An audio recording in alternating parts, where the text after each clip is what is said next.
Sobra yung selos mo. Eh bakit ba doon ka pa nagpapaturo sa mga tropa ko, lalo na sa mga kadikit ko? Kaya ka nga pagsesilosin, di ba? Obvious ba? Mga prank-prank pa kayo nalalaman, ginagawa niyo pa mismo sa akin to. Eh bakit ba sobrang kang nagsiselos? Eh mag-best friend lang naman tayo. Oo, mag-best friend lang tayo, pero gusto kita. Gusto kita laging kasama, gusto kita laging tinuturuan. Gusto ko ako lahat gumagawa sa'yo. Hindi yung mga nagpapaturo ka pa sa iba dyan, nandito naman ako. Gusto mo ako? Nasanay ka lang. Oo, nasanay na nga ako. Nasanay na ako sa part na ako laging nagtuturo sa'yo. Ako laging umaalalay sa'yo. Pero bakit ganyan sa iba ka pa nagpapaturo? Sa iba ka pa nagpapagawa? Eh tinitignan ko lang naman kung may paki ka talaga sa akin.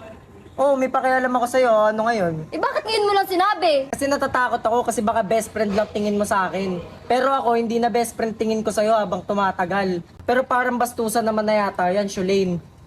Eh sorry na nga, hindi ko nga alam na ganun yung mafe-feel mo. Eh kung alam ko lang na ganun yung mafe-feel mo, hindi ko na yan gagawin eh. Promise, hindi ko na uulitin. Huwag ka na magalit. Kahit best friend mo lang ako, Shulane, may nararamdaman din ako.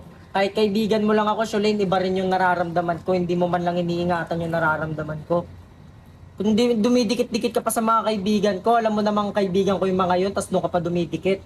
Doon ka pa nagpapaturo ng mga kung ano-ano. Oo, alam kong prank lang to, pero nasasaktan din ako dahil yung mga ginamit mo pa pang prank, yung mga kadikit ko pa na tropa.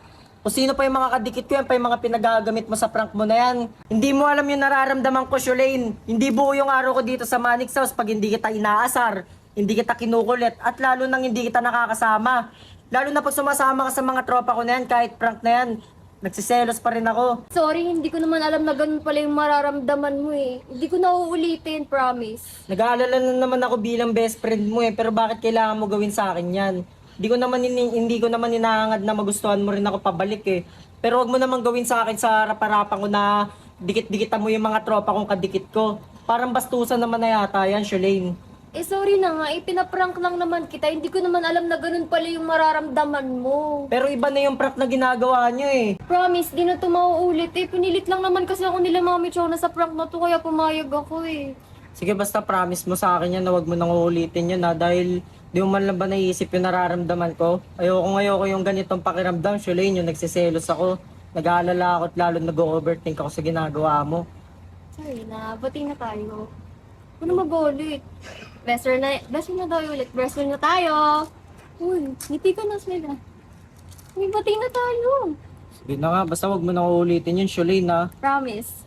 Nag-aalala naman ako sa'yo bilang best friend mo eh. Hindi na tayo na tayo. Tara, nagutom na ako sa mga pinaggagawa mo. Bati na tayo. Sige na. Anak ko